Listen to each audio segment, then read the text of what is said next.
Niining panahon nga ang putling ebanghelyo gihagit sa mga hiwi nga pagtulunan.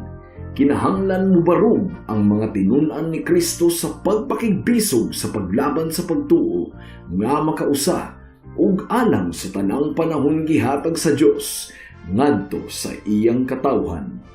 Maoy hinungdan nga namugna kining tulumanon ang putling ebanghelyo.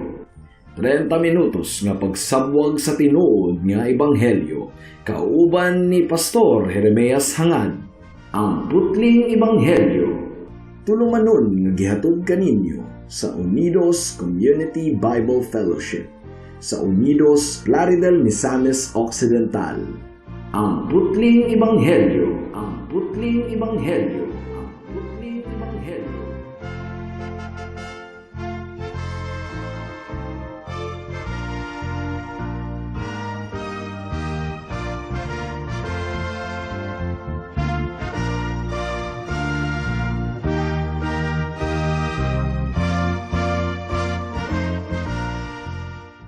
Sa pagpamalandong sa pulong sa Ginoo ning takna sa kahaponon atong ablihon ang atong Biblia sa Marcos kapitulo 6 bersikulo 14 hangtod sa 15. Apan sa dili pa mayong hapon sa akong lulo nga si Lolo Isabelo Lauri Sr.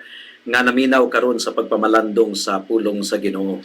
Mark chapter 6 verses 14 to 15. Ang giingon dinhi: Si Hari Herodes nakadungog ni ining tanan kay nabantog naman ang ngalan ni Jesus. May mga tawo nga miingon, nabanhaw si Juan nga magbubunyag.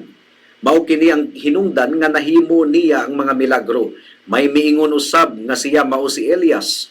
Apan ang uban miingon, propeta siya sama sa mga bantugang propeta sa karaang panahon. May the Lord bless the reading and hearing of His word.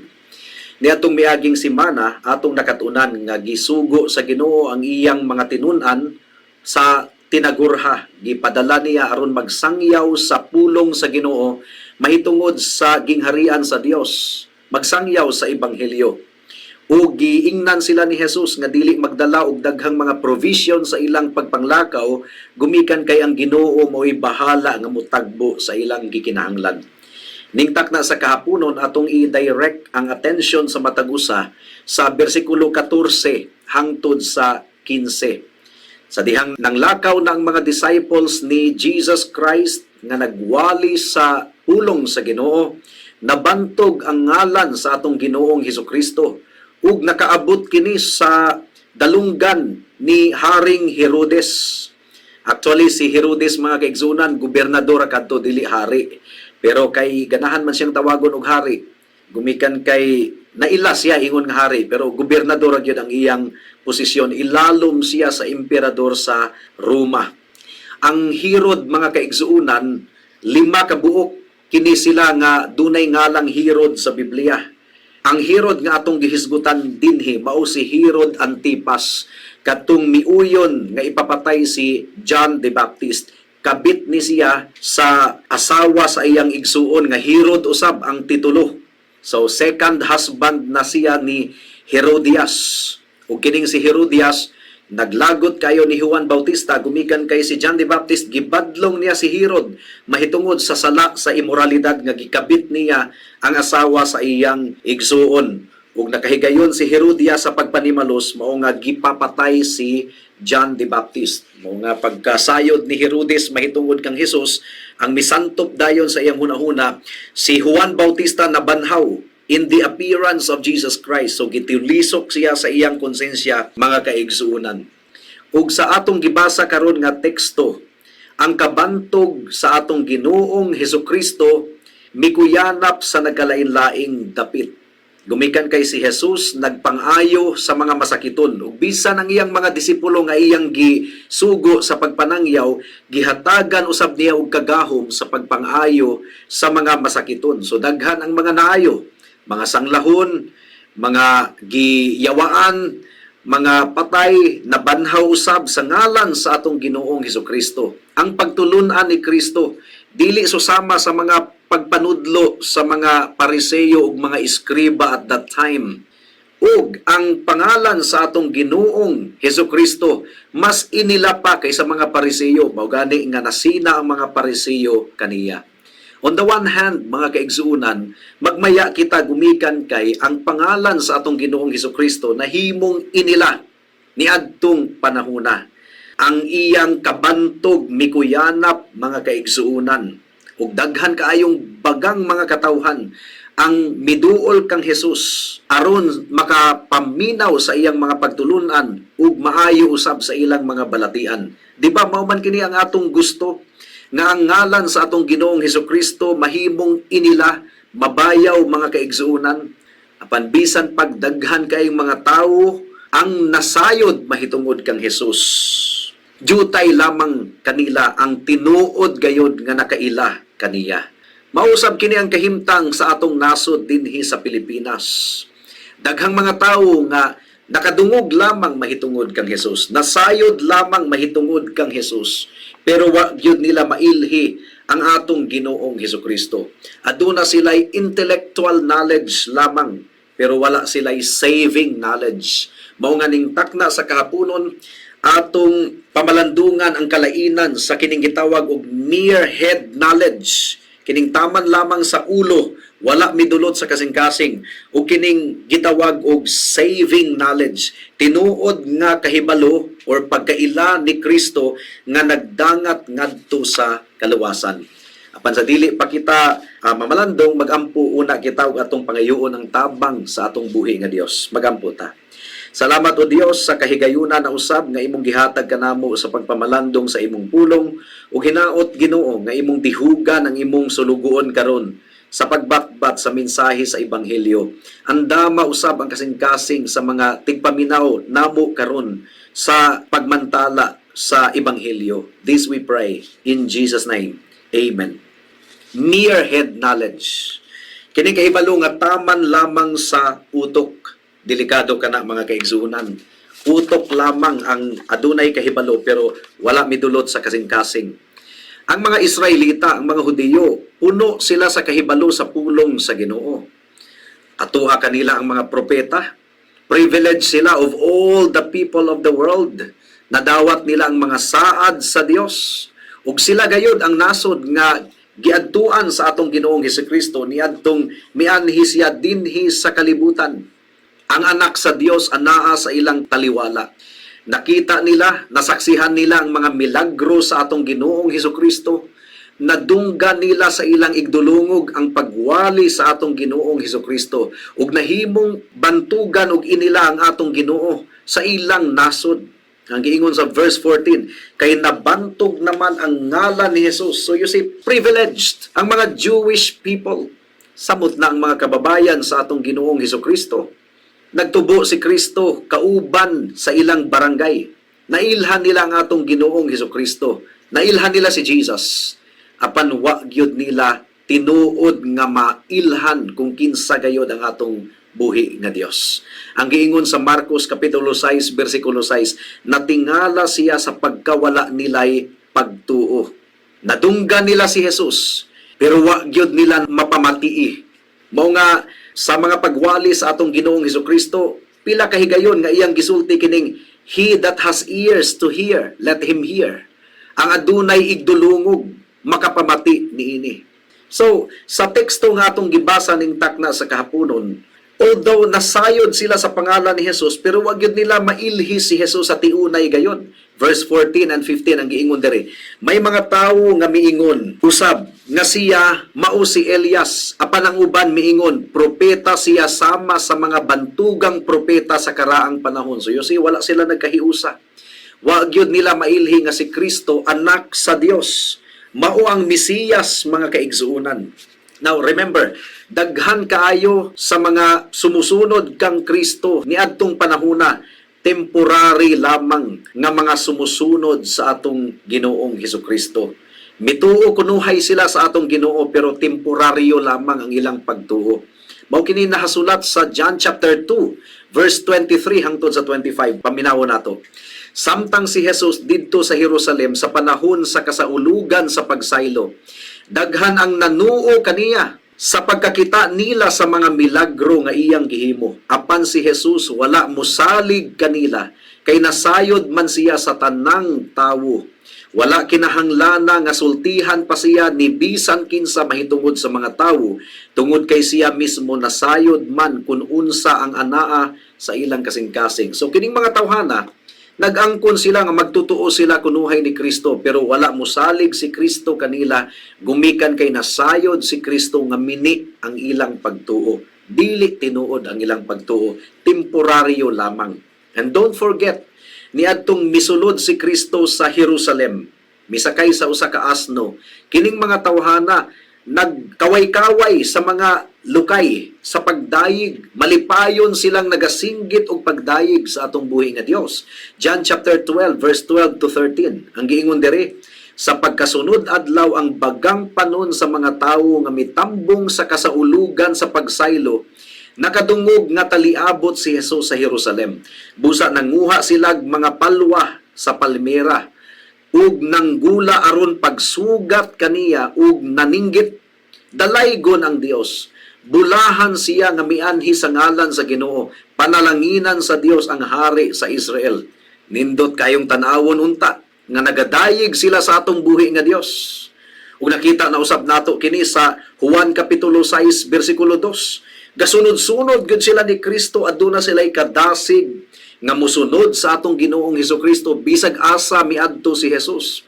Ang giingon sa John chapter 6 verse 2, misunod kaniya ang daghan kaayong tawo kay nakita man nila ang mga milagro sa iyang pag-ayo sa mga masakiton.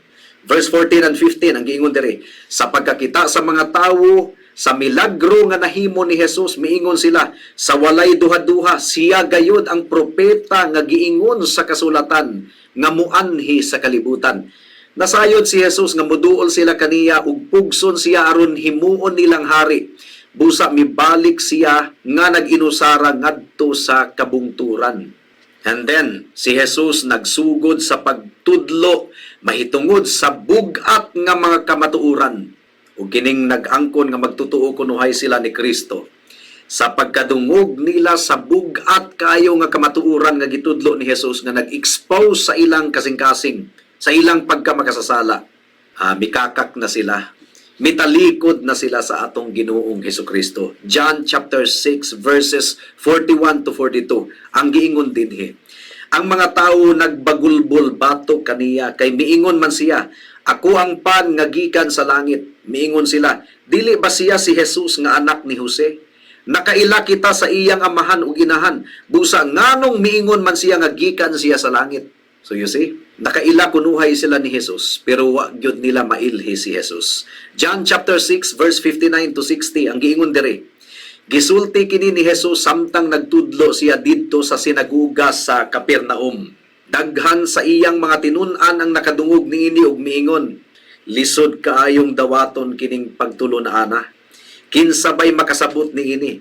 Busa sa bersikulo 66 giingon dinhi, tungod niini daghan sa mga tinun-an ni Jesus ang mibiya ug wala nagayod mukuyog kaniya.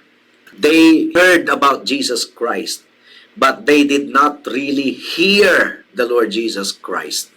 Nailhan kunuhay nila si Jesus, pero wa gyud nila tinuod nga nailhi ang atong Ginoong Hesukristo. Niadtong bugat na nga mga pagtulunan ang gula sa bakba sa atong Ginoong Hesukristo. They discovered that they did not want the true Jesus Christ. Ug mao kini ang makasubo nga realidad sa atong kapanahunan karon, mga kaigsuonan. Adunay daghan kayong mga katawhan, baga nga mga tawo sa atong kapanahunan karon nga nagapuno sa nagalain-laing mga simbahan.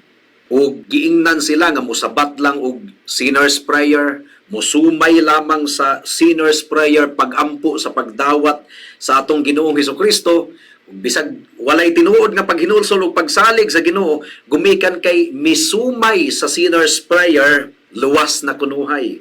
Aduna sila'y hitsura sa relihiyon, pero relihiyon nga walay tinuod nga Kristo sa ilang kasing-kasing. Ang uban nag-enjoy lamang sa nindot nga tugtog sa simbahan, nag-enjoy lamang sa nindot nga fellowship, murag bilong sila, at home sila sa usa ka grupo, o gumikan kay involved sila sa ilang relihiyon, ang ilang konsensya na hinanok ug duro. Pero walay ebidensya sa tinuod nga espirituhanon nga kinabuhi sa ilang kalag. Walay pagtubo ang kawayan nga patay. Kung imo ka nang itanom sa yuta, bisan pag imo ka nang abunuhan, bisan pa og imo ka nang bubuan, higala, dili gyud na motubo kay patay man. So daghang mga tawo nga naa kunohe sa simbahan, pero wa gyud motubo sa ilang pagkabalaan. Wala gyud motubo sa ilang pagliwat sa atong Ginoong Hesukristo. In other words, walay spiritual growth. Ilhanan nga dili sila tinuod nga spiritually alive. Patay ang ilang kalag gihapon. Kung makadungog sila og pagwali sa bugat nga mga doktrina, dili sila komportable mga kaigsuonan. Kung adunay igsuon sa iglesia nga magsulti kanila mahitungod sa pagkabalaan, masakitan sila ug masuko sila. Kung ang pastor muwali sa bugat nga mga kamatuoran, ilang dauton ang pastor. Kining mga tawhana, they know about Jesus. Pero wa gyud nila tinuuray nga nailhan ang atong Ginoong Hesukristo. They do not know Him properly. Perhaps ang ilang pagkasayod lamang kang Kristo na mutagbo sa ilang panginahanglanon sa matag adlaw, mura ka na ang ilang nailhan kang Kristo. Nga naghatag ang Ginoo og kalinaw, comfort, nagprovide og eternal life, ug gitagbo ni Kristo ang mga nabati nato nga panginahanglanon sa matag adlaw. Tinuod man kining mga butanga. Ang Ginoo lamang gayod ang tinubdan sa tanan natong mga gikinahanglan. Pero taman ra dinhi ang ilang pagkaila sa atong Ginoo. Wa nila mailhi si Kristo isip Dios ug hari sa ilang kinabuhi. Sama ning ining mga Hudiyo, mga kaigsuonan.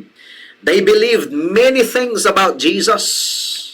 Mituo sila nga si Kristo makabuhat og milagro. Pero wa gyud sila mituo nga si Kristo Dios, hari nga kinahanglan mupailalom sila ug mupasakop sila sa ilang kinabuhi. They don't see Jesus as their Lord and King.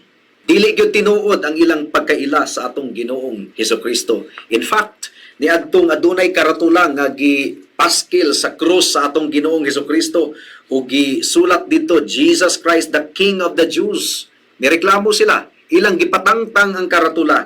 They did not believe that Jesus Christ is King. Ug sa adlaw nga gidakop si Jesus, misinggit sila nga ilansang si Kristo sa krus. Ug matod pa sa John chapter 19 verse 15 ang giingon diri, apan sila naninggit sa pagtubag, patiya siya, patiya. Ilansang siya sa krus. Si Pilato nangutana kanila, gusto ba ninyong ipalansang ko sa krus ang inyong hari?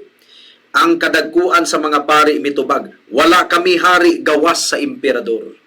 Mga kaigsuonan, ang kaluwasan nag-require nga atong ilhon si Kristo isip Dios, hari ug manluluwas. Dios, boss, amo sa atong kinabuhi. Siya ang masunod. Mao kini ang tinuod nga kaluwasan.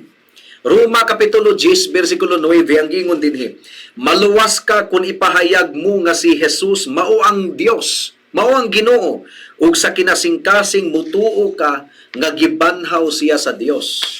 Ang but pasabot aning Jesus is Lord, but pasabot Jesus is King. Siya ang hari.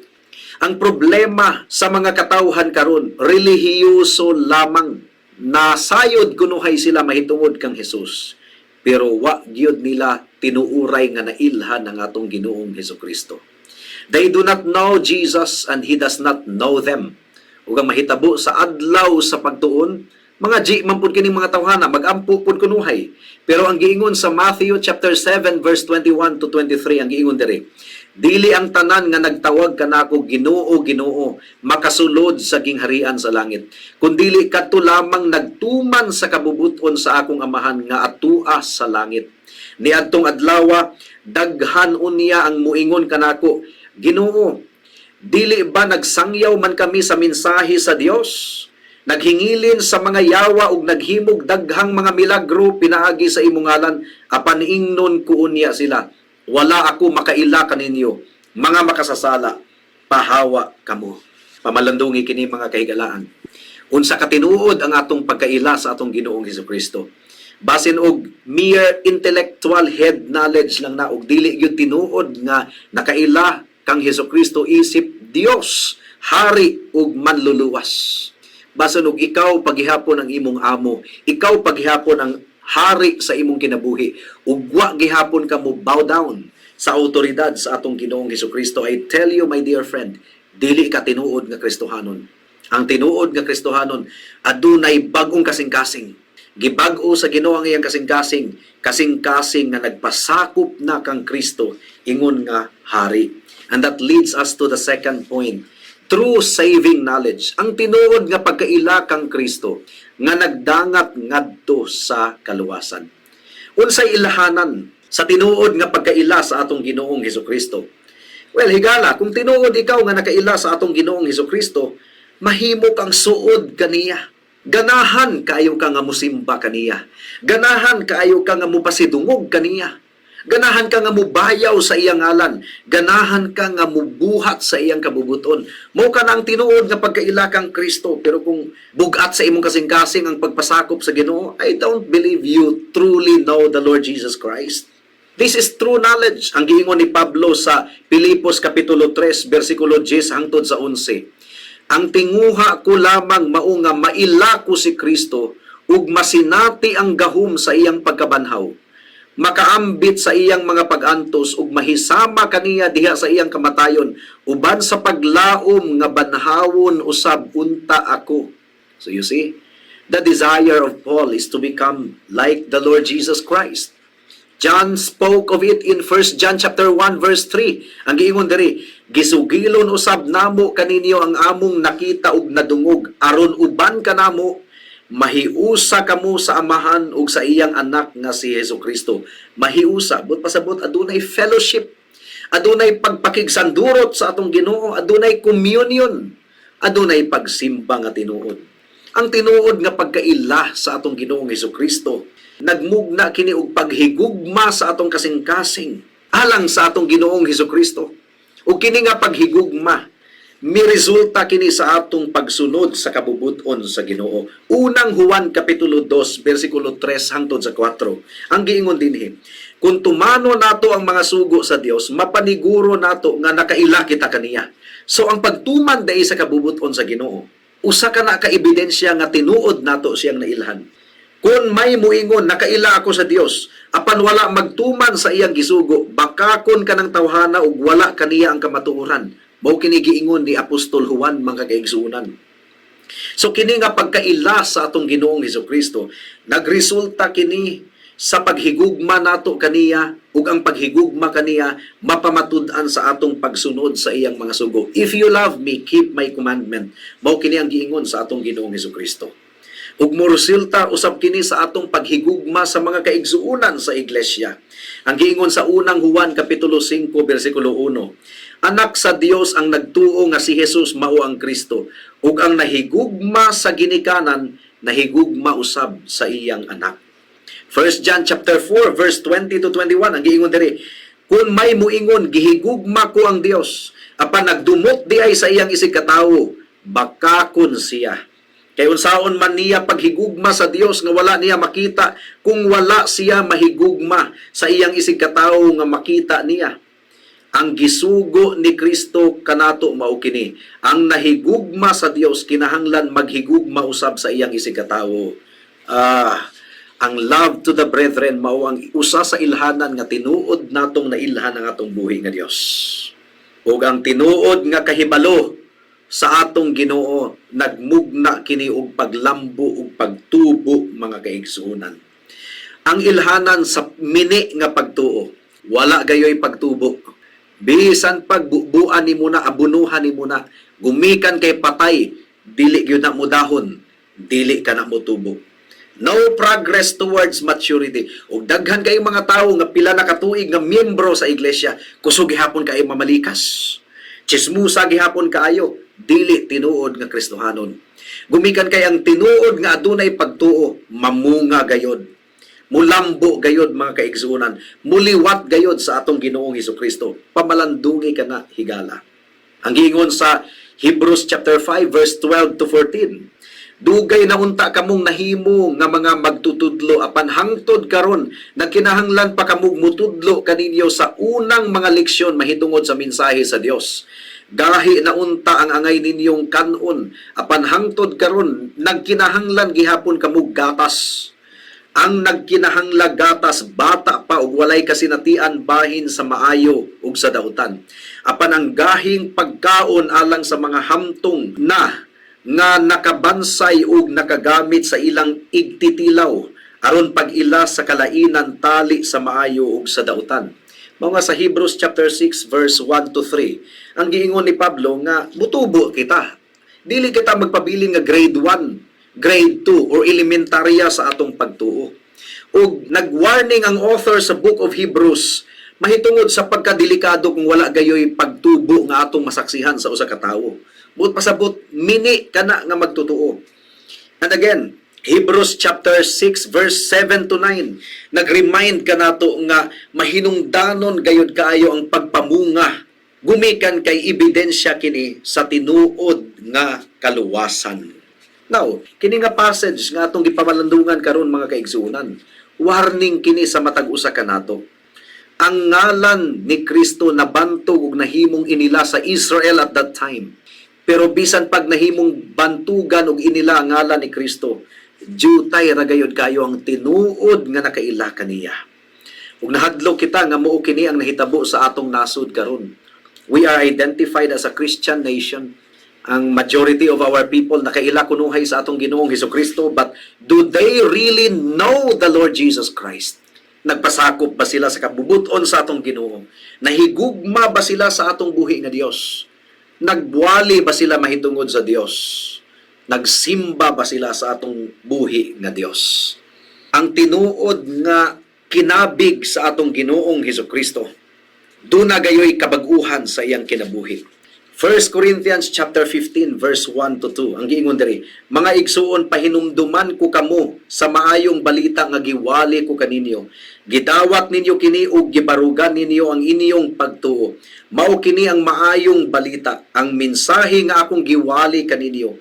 Maluwas kamo pinaagi sa maayong balita. Kung magpabilin kamo niini nga maligon, gawas kung taphaw lamang ang inyong pagtuo.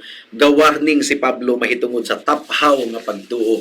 Hinaot nga dili taphaw ang atong pagtuo. Higala, kung ang pagpamalandong sa pulong sa Ginoo ning takna sa kahaponon nag-expose sa tinuod nga kahimtang sa imong kasing-kasing, adunay paglaom sa atong Ginoong Hesukristo. Pag hinulsol sa tinuuray gayon, ilha nga ikaw makasasala og rebelde atubangan sa Dios. Hinulsuli ang imong sala, pagpasakop kang Kristo. Ang good news, kung muduol ikaw kang Kristo, kung mudangop ikaw kang Kristo, dili kaniya balibaran. Hinluan kaniya sa tanan nimong mga sala, iya kang pasayloon ug iyang bag-uhon ang imong kasing-kasing. Mo kini ang tinuod nga kaluwasan gikan sa pagkaulipon sa sala ug ang tinuod nga naluwas gihatagan og bag-o nga kasing-kasing, mao nga aduna gayoy kalainan sa iyang kinabuhi karon gikan sa kaniadto. Hinaot nga nakigistorya ang pulong sa Ginoo nimo ning takna sa kahaponon. Pag hinulsol sa imong sala ug dangop kang Kristo, iya kang luwason, iya kang pasayloon, iya kang tabangan higala. Magampota. Salamat o Dios sa pulong nimo ning takna sa kahaponon ug hinaot nga nagbunga kini ug tinuod nga pagkaila kang Kristo ug tinuod nga kaluwasan. In Jesus' name we pray. Amen.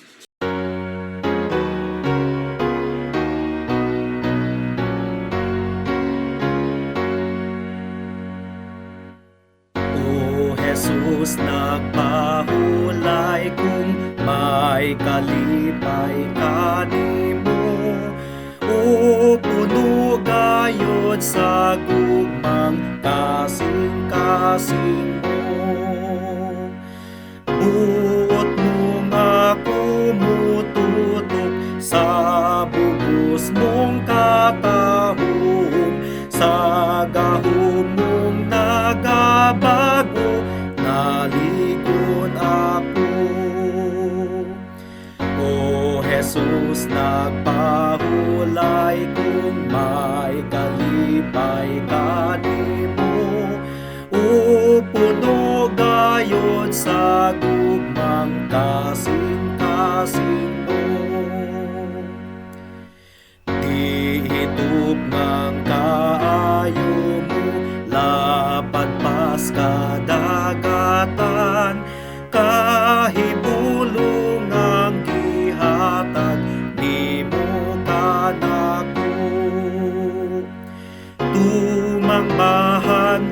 sa grasya na alamang kanimo. Saan mo dakong matuod, gisaligan ko. O Jesus, nagpahulay kung may kalipay kanimo. Upuno gayod sa gugmang kasing-kasing mo.